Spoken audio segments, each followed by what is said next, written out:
अस्सलामुअलैकुम, welcome to my channel science emporium.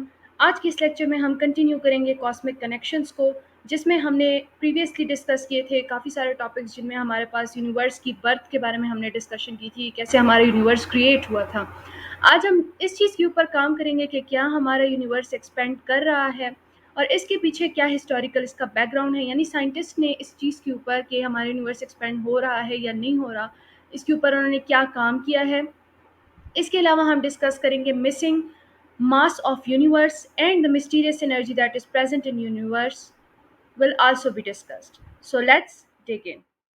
तो हमारे पास जो है, सबसे पहले कॉस्मोलॉजी में हमने बिग बैंग थ्योरी को डिस्कस किया था, जिसमें हमने ये कहा था कि हमारे पास एक पॉइंट था, एक सिंगुलैरिटी थी, जिसमें काफ़ी सारी एनर्जी स्टोर थी, जिसने एक एक्सप्लोजन किया और हमें पार्टिकल्स दिए, प्लैनेट्स दिए और गैलेक्सीज दी। ठीक है, यानी कि बिग बैंग थ्योरी जो है एक एक्सप्लोजन ऑफ एनर्जी थी, हाई एनर्जी एक्सप्लोजन था, जिसकी वजह से हमारा जो यूनिवर्स है वो एग्जिस्टेंस में आया। ठीक है, अब यही जो बिग बैंग थ्योरी है, ये हमें ये चीज़ भी प्रेडिक्ट करके देती है कि हमारा यूनिवर्स जो है वो एक्सपेंड कर रहा है।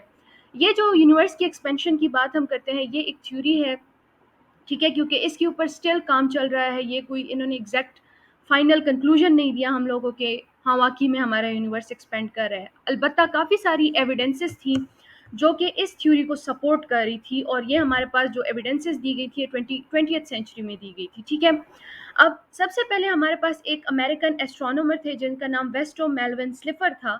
इन्होंने 1912 में ये चीज़ रिपोर्ट की कि जो हमारे नेब्यूलाए हैं, वो अर्थ से तकरीबन मिलियन माइल्स पर आवर की रफ्तार से, several million miles per hours की रफ्तार से अर्थ से दूर जा रहे हैं। ठीक है, यानी कि काफ़ी स्पीड से जो है ये अर्थ से दूर जा रहे हैं, विच इंडिकेट्स कि हमारा यूनिवर्स जो है वो एक्सपेंड कर रहा है। अब ये बात ऑफ कोर्स स्लिफर ने हवाई नहीं की थी, बल्कि उसने एक कॉन्सेप्ट के बेस पर ये बात कही थी। स्लिफर was one of the first scientists to use Doppler shift in spectral lines to measure galaxy velocities। ठीक है, तो हमारे पास क्या था, स्लिफर ने वो ये पहला साइंटिस्ट था जिसने हमारे पास क्या किया था कि इसने जो है डोपलर शिफ्ट का इस्तेमाल किया था, और उसके ज़रिए उसने हमें ये चीज़ बताई थी कि हमारे जो प्लैनेट्स हैं, जो प्लानिटरी बॉडीज़ हैं, वो एक दूसरे से क्या कर रही हैं, रिसीड कर रही हैं, एक दूसरे से दूर जा रही हैं। ठीक है, तो अब ये डोपलर शिफ्ट क्या चीज़ होती है, इसके कॉन्सेप्ट को डिस्कस करते हैं। ओके जी, तो डोपलर शिफ्ट हमारे पास क्या होता है कि डेफिनेशन देखते हैं हम, कि when a body that is emitting radiation has a non zero radial velocity relative to an observer. यानी कि हमारे पास अगर कोई एक ऐसी बॉडी है जो कि रेडिएशंस को कंटिन्यूसली इमिट कर रही है, और उसकी हमारे पास जो वेलोसिटी है रिलेटिव टू ऑब्जर्वर वो नॉन जीरो है, the wavelength of the emission will be shorten और लेंथन। ठीक है, तो ऐसे केस में हमारे पास जब उसकी कोई रेडियल वेलोसिटी होगी, तो वो हमारे पास क्या काज करेगा कि उसके वेवलेंथ को या तो शॉर्ट कर देगा, रेडिएशंस के वेवलेंथ को, या फिर उसको लेंथन कर देगा, यानी कि उसको लार्ज कर देगा। ठीक है, अब ये चीज़ किस चीज़ के ऊपर डिपेंड करेगी कि क्या हमारे पास जो बॉडी है वो ऑब्जर्वर के करीब जा रही है या फिर दूर जा रही है। तो इसकी वजह से अब देखें, हमारे पास ऑब्जर्वर के एक बॉडी है जो कि रेडिएशन इमिट कर रही है, वो ऑब्जर्वर की या तो करीब जा रही है या फिर दूर जा रही है, जिसकी वजह से उसकी वेवलेंथ या तो शॉर्ट हो रही है या फिर लार्ज हो रही है। ठीक है, तो इस टाइप का जो शिफ्ट है, जो कि हमारे पास फ्रिक्वेंसी या वेवलेंथ में आ रहा है due to the change in position of the body relative to the observer, this is known as Doppler shift। ठीक है, अब यहाँ आप फिगर में भी देख सकते हैं कि आपके पास क्या हो रहा है कि जैसे ही आपके पास ऑब्जेक्ट जो है वो ऑब्जर्वर की तरफ जा रहा है, तो आपके पास वेवलेंथ क्या हो रहा है, वो शॉर्ट हो रहा है, यानी कि फ्रिक्वेंसी जो है वो इंक्रीज हो रही है। इसी तरह आप ये भी देख सकते हैं कि अगर आपके पास एक ऑब्जेक्ट है वो अवे जा रहा है फ्रॉम द ऑब्जर्वर, तो आपके पास वेवलेंथ लॉन्गर होते जा रहे हैं और आपकी फ्रिक्वेंसी जो है वो डिक्रीज हो रही है। इसकी एक और एग्जांपल आप ले सकते हैं कि जब एम्बुलेंस जो है जिसका सायरन ऑन हो, वो आपके करीब से गुजरती है, तो जब वो आपके करीब होती है तो आपको सायरन की बहुत हाई आवाज़ आती है। ठीक है, बहुत लाउड आवाज़ आपको आती है, लेकिन जैसे ही वो सायरन आपसे दूर जाने लगता है, तो उसकी आवाज़ जो है वो भी धीरे धीरे रिड्यूस होने लगती है। ठीक है, तो this is what is known as Doppler shift, और इसी चीज़ को यूज़ करते हुए स्लिफर ने हमें ये चीज़ बताई थी कि हमारे पास जो ये कॉस्मिक बॉडीज़ हैं, ठीक है, या फिर प्लेनेटरी ऑब्जेक्ट्स हैं, ये हमारे पास क्या है, एक दूसरे से दूर जा रहे हैं, और हमारा यूनिवर्स जो है वो एक्सपेंड कर रहा है।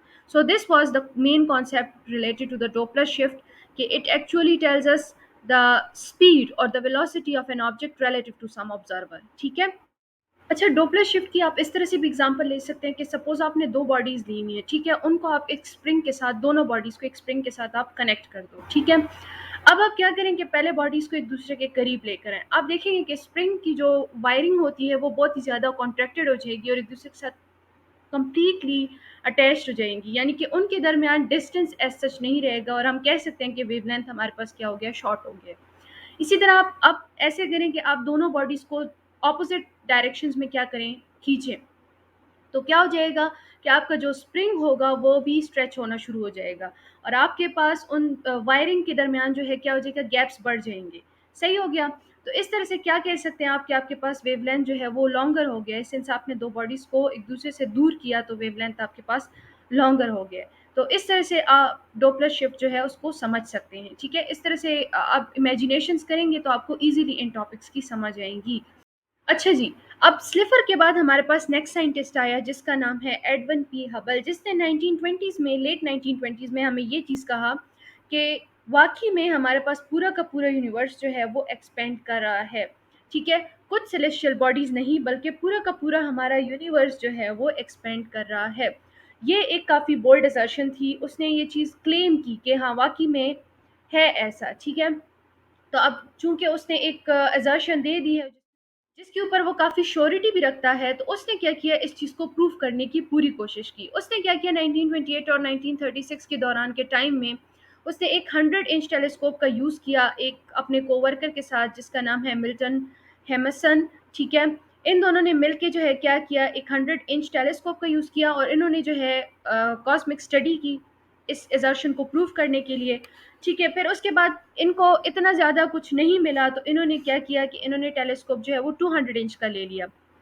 अब जब इसने जो है पूरा ज़ोर लगा दिया कि नहीं, मैंने तो ये चीज़ प्रूव करनी है कि वाक़ई में पूरा का पूरा यूनिवर्स एक्सपेंड कर रहा है and I am absolutely right about this. तो वो ज़ाहिर-सी बात है अपनी साइंटिफिक रिसर्च को भी उसने बेटर से बेटर किया। उसने 200 इंच टेलीस्कोप का यूज़ किया 1940s में, जिसके रिज़ल्ट्स में उनको ये पता चला कि हमारे पास जो अर्थ और गैलेक्सीज़ के दरमियान जो स्पीड है, जिसकी मतलब वो स्पीड जिस पे अर्थ और गैलेक्सीज़ एक-दूसरे से रिसीड कर रहे हैं, दूर जा रहे हैं एक-दूसरे से, वो हमारे पास क्या करती है, डायरेक्ट प्रोपोर्शनैलिटी रखती है between the distance between these two entities. ठीक है, यानी कि गैलेक्सीज और अर्थ के दरमियान का जो डिस्टेंस है, ठीक है, वो हमारे पास जो स्पीड्स हैं इन दोनों बॉडीज की के साथ डायरेक्ट रिलेशन रखती है। इस लॉ को हम कहते हैं हबल्स लॉ और इसको मैथमेटिकली हम प्रेजेंट करते हैं as v is equal to H R, यानी कि ये एक लीनियर रिलेशनशिप रखती है velocity and the distance between the two entities that is earth and the galaxies. ठीक है, यहाँ पर हमारे पास जो h है that is actually Hubble's constant, जिसकी अप्रोक्सीमेट वैल्यू क्या है, 17 10 पावर माइनस 3। ठीक है, this is actually the value for Hubble's constant. सही हो गया। तो हबल ने जो है वो ये चीज़ तो हमें बता दी थी कि हमारे पास यानी कि ये जो उसने एजर्शन की थी कि होल यूनिवर्स इज एक्सपेंडिंग, वो उसने ट्रू प्रूफ की। ठीक है, हबल ने ये चीज़ तो हमें बता दी कि हाँ, यूनिवर्स जो है वो एक्सपेंड कर रहा है। लेकिन अब क्वेश्चन ये राइज होता है कि क्या हमारा यूनिवर्स हमेशा ही एक्सपेंड करता रहेगा या फिर नहीं, उसकी एक्सपेंशन किसी पॉइंट पे आके रुक जाएगी और वो जो है हमेशा के लिए ख़त्म हो जाएगा और फिर दोबारा से एक सिंगुलैरिटी से फिर ये यूनिवर्स क्रिएट होगा। यानी कि इस तरह के काफ़ी सारे क्वेश्चंस रिसर्चर्स के माइंड में चल रहे थे और उन्होंने इन सब चीज़ों के ऊपर काम किया और अब हम इस काम को डिस्कस करेंगे। तो 1950s और 1960s में हमारे पास एक साइंटिस्ट आए जिनका नाम है एलन आर सैंडेज। इन्होंने वही टेलीस्कोप यूज़ किया जो कि हबल ने अपने काम के लिए यूज़ किया था, दैट इज़ 200 इंच टेलीस्कोप का यूज़ किया इन्होंने। इन्होंने उस टेलीस्कोप को यूज़ करते हुए क्या चीज़ मेजर की, इन्होंने उन गैलेक्सीज़ की स्पीड को मेजर किया जो कि अर्थ से तकरीबन 6 बिलियन लाइट ईयर्स अवे मौजूद थी। ठीक है, 6 बिलियन लाइट ईयर्स दूर जो गैलेक्सीज़ अर्थ से मौजूद थी उनकी स्पीड को इस टेलीस्कोप की हेल्प से एलन आर सैंडविच ने क्या किया, कैलकुलेट किया। अब जब एलन ने ये चीज़ें कैलकुलेट की तो उसने क्या देखा कि जो हमारे पास ये डिस्टेंट गैलेक्सीज़ हैं, यानी कि वो गैलेक्सीज़ जो बहुत ही ज़्यादा अर्थ से दूर मौजूद हैं, वो तकरीबन 10,000 किलोमीटर पर सेकंड फास्टर जा रहे हैं compare to what Hubble predicted. ठीक है, हबल ने अपनी लॉ में जो चीज़ प्रेडिक्ट की, जिस रिसीडिंग मोशन को उसने, स्पीड को उसने जो है प्रेडिक्ट किया, उससे तकरीबन 10,000 टाइम्स ज़्यादा जो है हमारे पास गैलेक्सीज जो है वो दूर जा रही हैं अर्थ से। ये चीज़ हमारे पास एलन ने मेजर की। तो इस रिजल्ट के अकॉर्डिंग हमारे पास क्या हुआ कि हमारा यूनिवर्स जो है वो रैपिडली एक्सपेंड कर रहा था 1 बिलियन ईयर अगो, लेकिन अब क्या हो रहा है कि अब हमारे पास उसकी एक्सपेंशन रेट जो है वो स्लो डाउन हो रही है। तो एलन ने अपनी इस साइंटिफिक रिसर्च से ये चीज़ बताई कि पहले बेशक हमारा यूनिवर्स एक्सपेंड कर रहा था, लेकिन अब उसकी एक्सपेंशन स्लो डाउन हो गई है and eventually it may stop. ठीक है। ये अब हमारे पास एक नई बात आ गई, क्योंकि पहले तो सारे साइंटिस्ट यही कह रहे थे कि नहीं हमारा यूनिवर्स जो है दैट इज एक्सपेंडिंग, लेकिन अब एक नई बात आ गई कि नहीं, इसकी एक्सपेंशन रेट तो स्लो डाउन कर रही है, यानी कि मे बी कि फ्यूचर में कहीं जाके हमारा यूनिवर्स एक्सपेंड करना ही स्टॉप कर दे। तो अब यहाँ पे क्या हुआ कि आजकल के जो हमारे एस्ट्रोनॉमर्स और फिजिस्ट्स हैं, इन्होंने भी इस रेट ऑफ एक्सपेंशन को डिटरमाइन करने की पूरी कोशिश की है। और इन्होंने क्या कहा कि if the average mass density of the universe is less than some critical value, इन्होंने एक क्रिटिकल वैल्यू जो है डिसाइड की, और इन्होंने कहा कि अगर हमारी एवरेज मास डेंसिटी जो यूनिवर्स की है वो इस क्रिटिकल वैल्यू से कम है, तो गैलेक्सीज जो है they will slow in their own rush but still escape to infinity. ठीक है। तो इन्होंने ये कहा कि हमारी गैलेक्सीज जो है वो स्लो हो जाएंगी, यानी कि वो दूर ज़्यादा स्पीड से नहीं जाएंगी, लेकिन स्टिल वो इन्फिनिटी तक जाएंगी। मतलब कि एक्सपेंशन रेट स्लो हो जाएगा लेकिन स्टॉप नहीं होगा। ठीक है। फिर इन्होंने ये कहा कि if the average density exceeds the critical value, यानी कि अगर अब हमारी एवरेज डेंसिटी जो है वो क्रिटिकल वैल्यू से ज़्यादा हो जाती है, तो एवेंचुअली हमारी जो एक्सपेंशन होगी वो स्टॉप हो जाएगी और कॉन्ट्रैक्शन बिगिन हो जाएगी। ठीक है। ये अब हमारे पास एक न्यू कॉन्सेप्ट आ गया, जिसमें इन्होंने इस चीज़ की पॉसिबिलिटी दे दी कि हमारा यूनिवर्स जो है वो क्या कर रहा है, ऑसिलेट कर रहा है बैक एंड फोर्थ, कभी कॉन्ट्रैक्ट हो रहा है और कभी हमारे पास एक्सपेंड हो रहा है, depending on what, depending on the average mass density of the universe. If it is less than the critical value, then our galaxies would rush outward, but it would be slow and they still will escape to infinity. But if the average density exceeds the critical value, the expansion will eventually stop and the universe would start to contract. So there would be expansion as well as contraction in universe, i.e. our universe is oscillating. तो अब इन सारी बातों का क्या result निकला, जो हमने universe की एक्सपेंशन के बारे में डिस्कस की, इसका ये रिजल्ट निकला कि हमारा यूनिवर्स ना सिर्फ एक्सपेंड कर रहा है बल्कि वो कॉन्ट्रैक्ट भी कर रहा है। और ये जो एक्सपेंशन और कॉन्ट्रैक्शन है ये एवरेज मास डेंसिटी के ऊपर डिपेंड करती है यूनिवर्स की। ठीक है। और हमने एंड कंक्लूजन ये निकाला कि हमारा यूनिवर्स क्या कर रहा है, बेसिकली ऑसिलेट कर रहा है। ठीक है, बिटवीन कॉन्ट्रैक्शन एंड एक्सपेंशन। तो अब हम आते हैं missing mass in the universe की तरफ। तो सबसे पहले हम देखते हैं कि लुमिनस मैटर कितना कंट्रीब्यूट करता है यूनिवर्स की डेंसिटी को। तो हमारा जो लुमिनस मैटर है वो एक्चुअली हमारे पास स्टार्स, जो कि शाइनिंग स्टार्स होती हैं, जो कि हमें नज़र आती है, ऑब्जर्वेबल मास है हमारे यूनिवर्स का, वो लुमिनस मैटर कहलाता है। और ये हमारे पास तकरीबन 5 × 10⁻³ ग्राम पर सेंटीमीटर क्यूब की डेंसिटी जो है कंट्रीब्यूट करता है टू द यूनिवर्स, यानी कि लुमिनस मैटर हमारे पास काफ़ी कम है, यूनिवर्स की मास को बहुत कम कंट्रीब्यूट करता है। ठीक है। The radiation in the universe has a mass equivalent of approximately 2% of the luminous matter। ठीक है।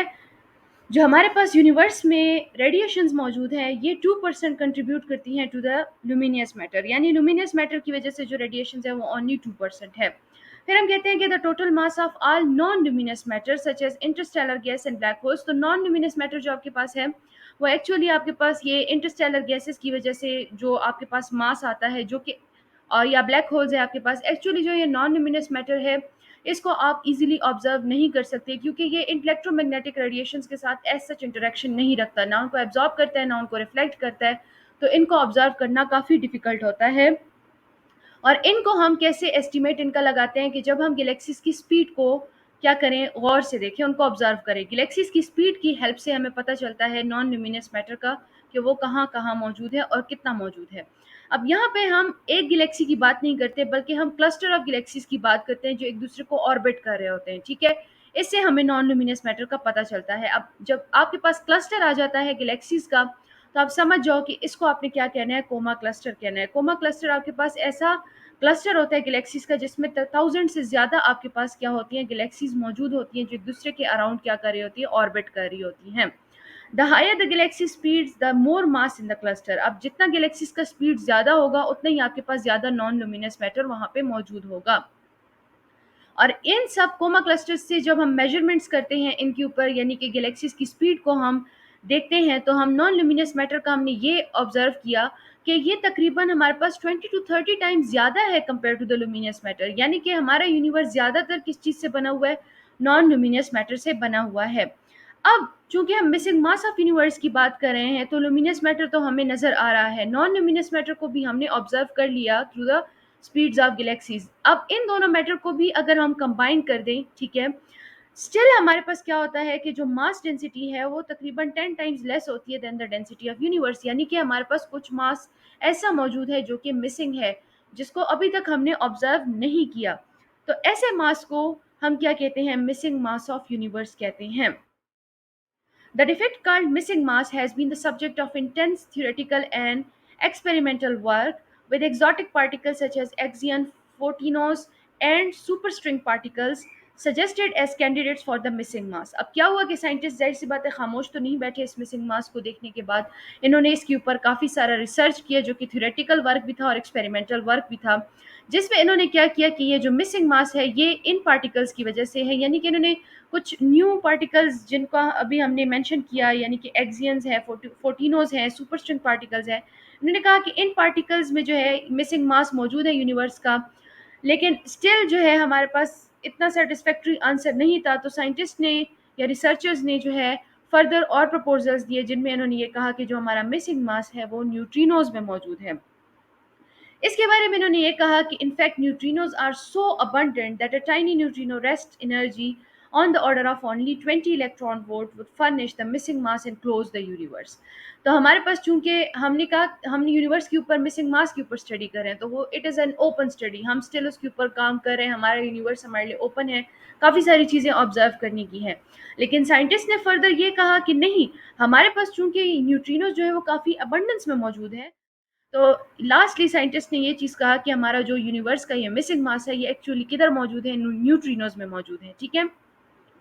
So current experiment designed to measure the rest energy of the neutrino will have an effect on predictions for the future of the universe। और अब चूंकि scientist ने इस चीज़ को prediction दे दी कि हमारा मिसिंग मास किधर मौजूद है? न्यूट्रिनोज में मौजूद है, तो अब ये इसके लिए मेजर्स ले रहे हैं, एक्सपेरिमेंट्स कर रहे हैं इस चीज़ के ऊपर, और न्यूट्रिनो जो है उसकी रेस्ट एनर्जी को कैलकुलेट कर रहे हैं।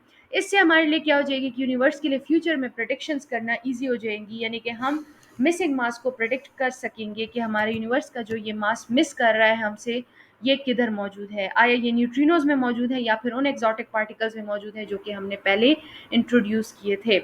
सो this was all about the missing mass in the universe.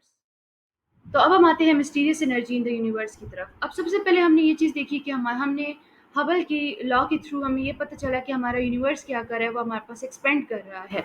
फिर लेटर ऑन हमारे पास एलन आर सैंडेज ने ये कहा कि नहीं, हमारा यूनिवर्स तो ऑसिलेट कर रहा है, वो कॉन्ट्रैक्ट भी करता है और एक्सपेंड भी करता है। अब हमारे पास स्टोरी में एक और ट्विस्ट आता है। साइंटिस्ट ने 1998 में जो है सुपरनोवा जो है उनकी फिक्स्ड एब्सोल्यूट हमें पता है ब्राइटनेस होती है। इन्होंने क्या किया, सुपरनोवा को 1998 में साइंटिस्ट ने ऑब्जर्व किया। उन्होंने सुपरनोवा की जो एक्सप्लोजन्स होती है उनमें उसकी अपेरेंट ब्राइटनेस और उसकी रेड शिफ्ट जो होती है उनको कंबाइन किया, और इसकी मदद से इन्होंने distance and speed of recession supernova की फ्रॉम अर्थ डिटरमाइन की।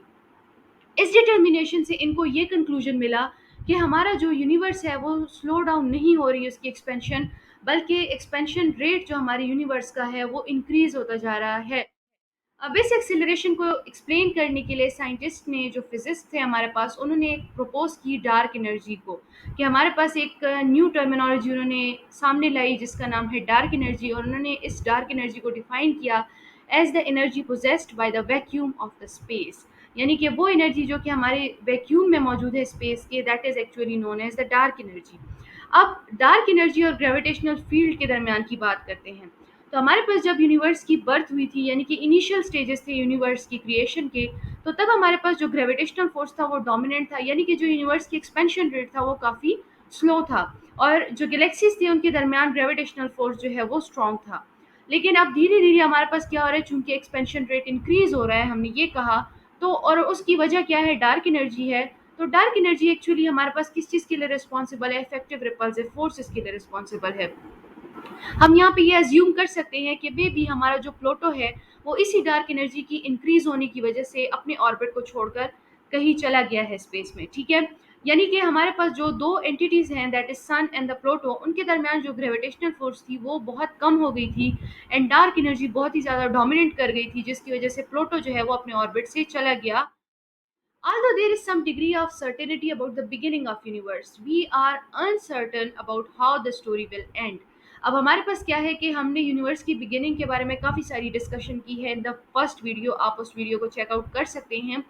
तो यूनिवर्स की बिगिनिंग के बारे में तो हमारे पास सर्टिनिटी है, सम सॉर्ट ऑफ सर्टिनिटी है, लेकिन इसकी एंड के बारे में, यूनिवर्स किस तरह से एंड होगा, इसके बारे में हम बिल्कुल अनसर्टन हैं। हमें नहीं पता कि यूनिवर्स कैसे एंड होगा। क्या हमारे पास यूनिवर्स एक्सपेंड करते रहेगा फॉर एवर, या फिर किसी दिन ये कोलैप्स कर जाएगा और फिर उसके बाद फिर से एक्सपेंड करेगा, या इसकी एंडलेस सीरीज ऑफ ऑसिलेशंस होती रहेंगी। तो इन क्वेश्चंस का रिजल्ट जो है वो इनकंक्लूसिव है। साइंटिस्ट को इन क्वेश्चंस का आंसर बिल्कुल भी नहीं पता, हम बिल्कुल अनसर्टन हैं इन चीज़ों के बारे में। और ये हमारे पास एक एक्साइटिंग कंट्रोवर्सी है जो कि कंटिन्यू होती रहेगी। इसी के साथ ही आज का लेक्चर हम ख़त्म करते हैं। इंशाल्लाह आपसे मैं मिलूंगी नेक्स्ट लेक्चर में। टिल देन टेक केयर, अल्लाह हाफिज़।